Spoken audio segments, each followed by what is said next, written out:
on Wednesday, it was going to be man down, and that's exactly what he did. A 10th round stoppage over your Dennis Ugas. I will give him the podium to have his moment. Errol, the Truth, Spence Jr., ladies and gentlemen, the unified welterweight champion of the world. How's it going? I'd like to thank everybody for coming out, man. I think it was a big event.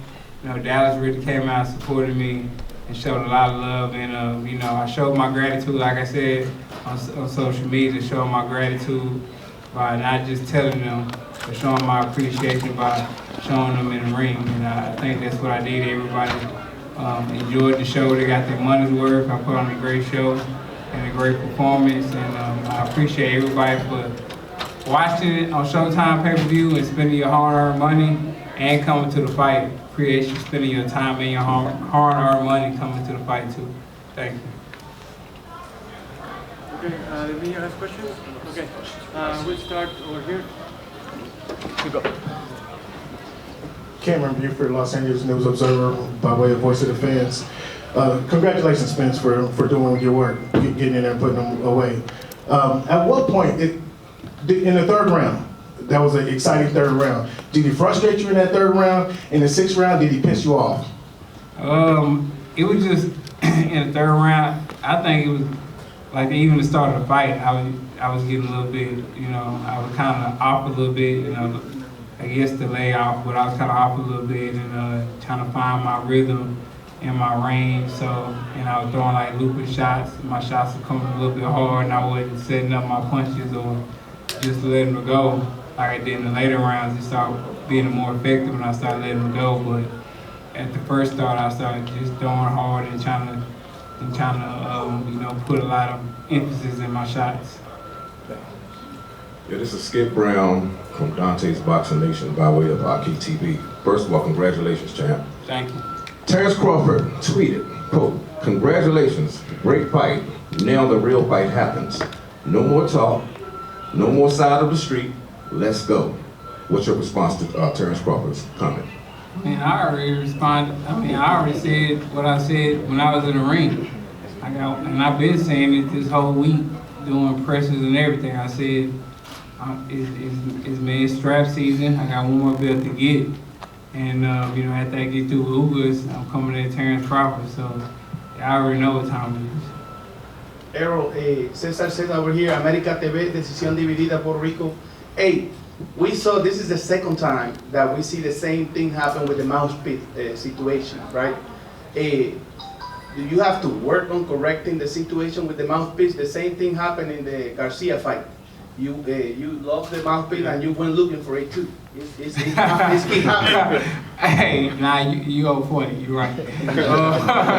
Nah, I gotta get a new mouthpiece. My mouthpiece been messed up. I gotta get a new mouthpiece. It's like it's not molded to my mouth at all, so it's just flopping everywhere.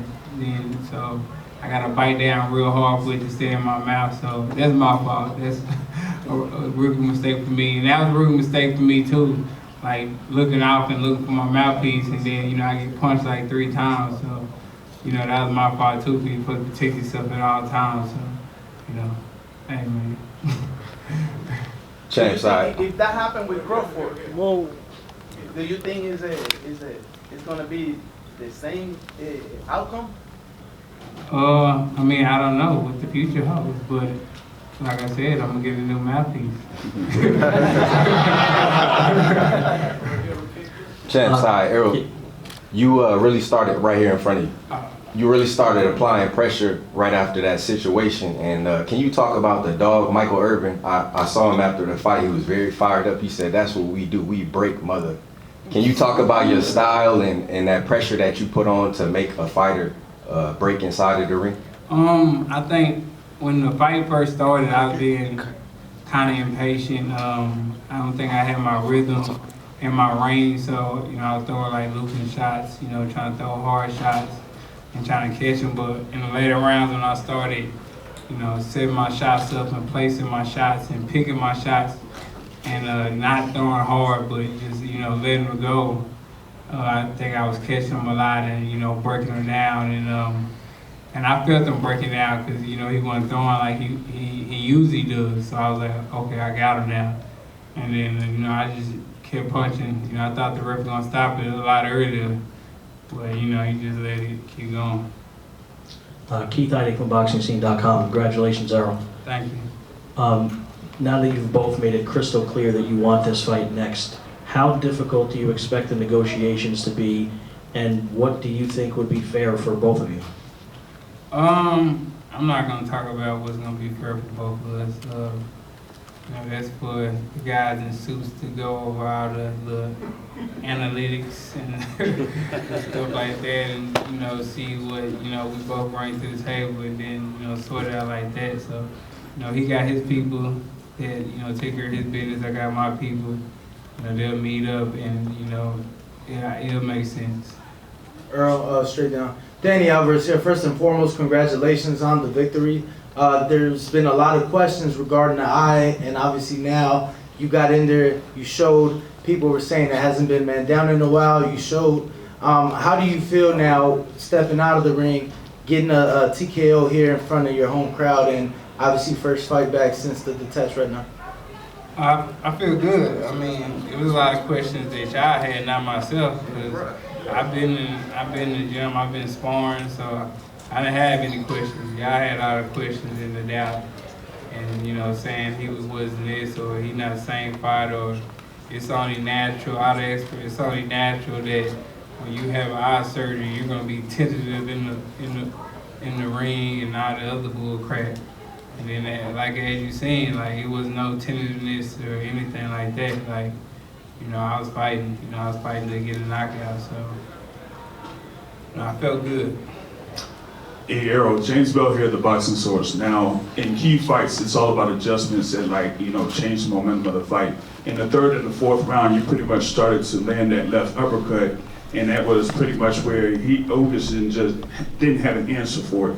So, kind of going through those adjustments as far as keeping consistent with the jab, but also incorporating the left uppercut where, he just didn't have an answer for that.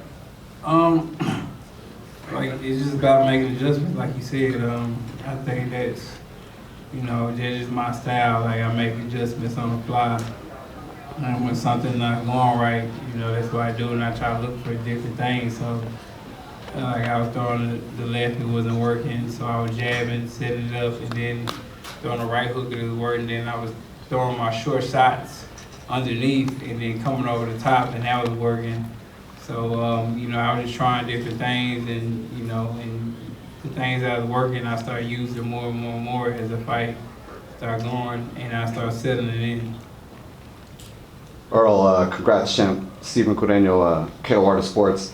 Your body attack was vicious tonight, man. Do you feel that helped open up the shots to the eye? And with the eye closing, did you see it closing, obviously, and maybe kind of start going for it more, thinking maybe the stoppage would come from that? I did see it closing, but I was just targeting, what was open, and just trying to punch through his guard. I know a lot of times he just sit and brace himself, and try to take the shots. So I was just punching through the guard. Okay, we have time for one last question. Thank you. Valencia King with Real Talk Sports right here. Earl, congratulations again. My question is, you came out to none other than Southside the Realest. It's the Big T-U-C-K. What was that moment like for you? Because the city of Dallas was on 10. Yeah, that's what, I aim to do, especially fighting in Dallas. I want to bring homegrown, people that's from the city. And, I think it was a great moment for the city of Dallas, because to me, that's the biggest song that ever came out of Dallas, and everybody know that song. So word for word. So I feel like it was a great moment, a historic moment, and I'm gonna keep putting on great shows and great performances, and if I can, I'm gonna come out too. This is probably this is my third rapper from Dallas that I came out with, so. I'm always trying to, show love, back to my city, especially, somebody has a great song. I want to get them as much exposure as I can. All right, Errol, congratulations. Enjoy the time off, my friend. Let's give a round of applause to Errol Spence Jr., ladies and gentlemen, the unified welterweight champion of the world.